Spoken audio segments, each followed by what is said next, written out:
नमस्कार, SBT news में आपका स्वागत है। पेश 28 जून बुधवार दोपहर 3:15 बजे राजस्थान की 15 बड़ी खबरें। इस न्यूज बुलेटिन के प्रायोजक हैं विनी केक एंड मोर। सबसे पहले एक नजर डालते हैं आज के हेडलाइंस पर। राजस्थान में भारी बारिश का अलर्ट, बिसलपुर बांध में आया पानी। अमित शाह का 2 महीने बाद फिर बिहार दौरा, कल ललन सिंह के इलाके में गरजेंगे। कांग्रेस भाजपा नेताओं की बयानबाजी से सियासी हलचल तेज।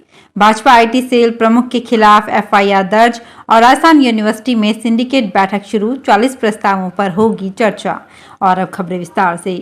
राजस्थान में मानसून एक्टिव होने के साथ ही तेज बारिश का दौर जारी है। बीती रात नागौर, बांसवाड़ा, भीलवाड़ा, अजमेर समेत कई जिलों में भारी बरसात हुई। भीलवाड़ा के कछौला में तो 7 इंच से ज्यादा बरसात रिकॉर्ड की गई। इधर बिसलपुर बांध के कैचमेंट एरिया में अच्छी बरसात से बांध का गेज 2 सेंटीमीटर बढ़ गया। जोधपुर पाली एरिया में भी आज सुबह कई जगह पानी बरसा। राजधानी जयपुर में भी सुबह से ही बादल छाए हुए हैं। मौसम विभाग ने शुक्रवार को राज्य के पूर्वी हिस्सों में भारी बारिश होने का अलर्ट भी जारी किया है। केंद्रीय गृह मंत्री अमित शाह 2 महीने बाद फिर बिहार आ रहे हैं। गुरुवार 29 जून को उनकी लखीसराय में जनसभा प्रस्तावित है। ये इलाका मुंगेर लोकसभा क्षेत्र में आता है। यहां से अभी मुख्यमंत्री नीतीश कुमार की पार्टी जेडीयू के राष्ट्रीय अध्यक्ष ललन सिंह सांसद हैं। बीजेपी ने जेडीयू से ये सीट छीनने की रणनीति तैयार कर ली है। माना जा रहा है कि बीजेपी यहां से अपनी पार्टी का उम्मीदवार उतार सकती है। अब तक यहां से बीजेपी के सहयोगी दल लड़ते आए हैं। इससे पहले बीते 1 अप्रैल को शाह बिहार आए थे और पटना के नवादा में बीजेपी के कार्यक्रम में शिरकत की थी।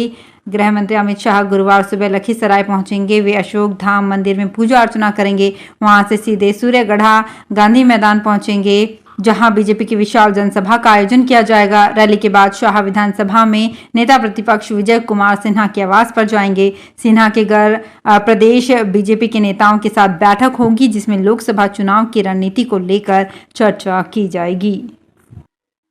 राजस्थान में गर्मी के साथ साथ सियासी तापमान भी चढ़ने लगा है। कांग्रेस और बीजेपी नेताओं की बयानबाजी से सियासी हलचल तेज हो गई है। इस बीच कांग्रेस के प्रभारी सुखजिंदर सिंह रंधावा ने सचिन पायलट को लेकर बयान दिया है। साथ ही उन्होंने ये भी कहा है कि जिसके डीएनए में कांग्रेस है वो पार्टी के खिलाफ बात नहीं कर सकता। पत्रकारों से बातचीत में कांग्रेस प्रभारी सुखजिंदर सिंह रंधावा ने कहा, कांग्रेस में एक कल्चर है, चाहे कोई लड़ ले कुछ कर ले वो कांग्रेसी ही है। ये बीजेपी नहीं है जहाँ कोई जुबान नहीं खोल सकता। रंधावा ने आगे कहा, सचिन पायलट मेरा छोटा भाई है। जब सचिन पायलट छोटे थे तब से उन्हें जानता हूं। उनके पिता राजेश पायलट मेरे पिता के साथ रहे हैं। उन्होंने आगे कहा है कि मैं कांग्रेसी हूं और जिसके डीएनए में कांग्रेस है वो पार्टी के खिलाफ बात कर ही नहीं सकता। रंधावा ने कहा कि कई बार पार्टी के लिए अपने सपने छोड़ने पड़ते हैं। कांग्रेस नेता राहुल गांधी के खिलाफ ट्वीट करने के मामले में बीजेपी आईटी सेल के प्रमुख अमित मालवीय के खिलाफ कांग्रेस के रमेश बाबू की शिकायत के बाद एफआईआर दर्ज कर ली गई है। बेंगलुरु के हाई ग्राउंड्स पीएस में मालवीय के खिलाफ एफआईआर दर्ज की गई है। इस पर कर्नाटक के मंत्री प्रियांक खरगे ने कहा है कि भाजपा को जब भी कानूनी दौर से गुजरना पड़ता है तो वे रोना शुरू करते हैं। उन्हें देश के कानून का पालन करने में समस्या है। राजस्थान यूनिवर्सिटी में 1 साल के लंबे अंतराल के बाद सिंडिकेट की बैठक आयोजित की जा रही है, जिसमें कुल 40 से ज्यादा प्रस्ताव पर चर्चा प्रस्तावित है। बैठक में शामिल होने के लिए विधायक अमीन कागजी और गोपाल मीणा पहुंच चुके हैं, जिसके बाद सिंडिकेट का कोरम पूरा होने के साथ ही बैठक शुरू कर दी गई है। वहीं कुलपति सचिवालय के बाहर छात्र नेताओं ने यूनिवर्सिटी की मूलभूत समस्याओं को लेकर विरोध प्रदर्शन शुरू कर दिया है, जिसके चलते यूनिवर्सिटी में बड़ी संख्या में पुलिस के जवानों को तैनात किया गया है। राजस्थान के 12 जिला अस्पताल में महंगाई राहत शिविर में फिल्मी गानों पर नशे में धुत कर्मचारी ने जमकर डांस किया। घटना का वीडियो सोशल मीडिया पर वायरल हो गया। इस पर एक्शन लेते हुए मंगलवार को 2 कर्मचारियों को निलंबित कर दिया गया। अधिकारियों ने बताया कि जयपुर विद्युत वितरण निगम लिमिटेड के लाइनमैन राम अवतार वर्मा सोमवार को नशे की हालत में अस्पताल पहुंचा और उसने अनुबंधित कर्मी कंप्यूटर ऑपरेटर विशाल वैष्णव को शराब से जुड़ा कोई गाना बजाने को कहा। जब वर्मा नाच रहा था तब शिविर प्रभारी रामदयाल मेघवाल मुख्य दर्शक बने रहे। वर्मा और मेघवाल को निलंबित किया गया है, जबकि अनुबंधित कर्मी वैष्णव को बर्खास्त किया गया है। उत्तराखंड 4 धाम यात्रा के शुरू होने के बाद से तीर्थयात्रियों की भारी भीड़ दर्शन को उमड़ रही है। गंगोत्री, यमुनोत्री, बद्रीनाथ धामों में दर्शन के लिए भारी संख्या में तीर्थयात्री पहुंच रहे हैं, तो दूसरी ओर केदारनाथ धाम में दर्शन करने को पंजीकरण जारी है। इसी के बीच 4 धाम यात्रा रूट पर मौसम पर बड़ा अपडेट सामने आया है।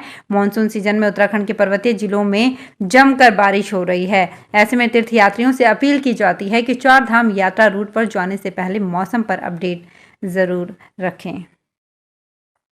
प्रवर्तन निदेशालय ने पूर्व डेप्यूटी डायरेक्टर सचिन सावंत के लखनऊ स्थित घर पर बुधवार को छापेमारी की है। उनके अपार्टमेंट से टीम ने कई दस्तावेज, बैंक खाते से जुड़ी डिटेल और इलेक्ट्रॉनिक डिवाइस को कब्जे में लिया है। ईडी की टीम सावंत गिरफ्तार कर मुंबई ले गई है। बताया जा रहा है कि उन्हें कोर्ट में पेश करना है। IRS अधिकारी सचिन सावंत वर्तमान में लखनऊ में ही तैनात हैं। वो सीमा शुल्क और GST के लिए काम कर रहे हैं। सचिन सावंत जब मुंबई में ईडी में थे तब डायमंड कंपनी की 500 करोड़ रुपए की हेराफेरी में संदिग्ध पाया गया था। महिलाओं को राजस्थान रोडवेज की सभी श्रेणी की बसों में 50% छूट का फायदा मिलने लगा है। हालांकि ये छूट राज्य की सीमा में सफर करने के लिए ही दी जाएगी। दरअसल राज्य सरकार ने रोडवेज की लोकल के अलावा एक्सप्रेस, वोल्वो, डिलक्स बसों में महिलाओं को आधे किराए में सफर की घोषणा तो कर दी, लेकिन महिलाओं को सभी श्रेणियों की बसों में आधे किराए में सफर कराने के सरकारी ऑर्डर की कॉपी डिपो प्रबंधन के पास नहीं पहुंची थी। झुंझुनू डिपो में भी महिलाओं के लिए ये सुविधा शुरू हो गई है। राजस्थान के सरकारी कॉलेजों में एडमिशन का इंतजार कर रहे युवाओं का इंतजार खत्म हो गया है। प्रदेश के उच्च शिक्षा विभाग ने राजस्थान के 500 से ज्यादा सरकारी कॉलेजों में आज से एडमिशन की प्रक्रिया शुरू कर दी है। ऐसे में 12वीं पास कर चुके स्टूडेंट्स 5 जुलाई तक उच्च शिक्षा विभाग की ऑफिशियल वेबसाइट पर जाकर ऑनलाइन अप्लाई कर सकेंगे। एडमिशन के लिए आवेदन की प्रक्रिया पूरी होने के बाद 8 जुलाई के दिन आवेदन करने वाले स्टूडेंट्स के डॉक्यूमेंट वेरीफाई किए जाएंगे। कॉलेजों में 15 जुलाई से पढ़ाई शुरू हो जाएगी। जयपुर में झोटवाड़ा थाना पुलिस ने इंडस्ट्रियल एरिया झोटवाड़ा में स्थित अमेजन ट्रांसपोर्ट कंपनी के सुपरवाइजर की शिकायत पर डिलीवरी बॉय के खिलाफ चोरी का मामला दर्ज कराया है।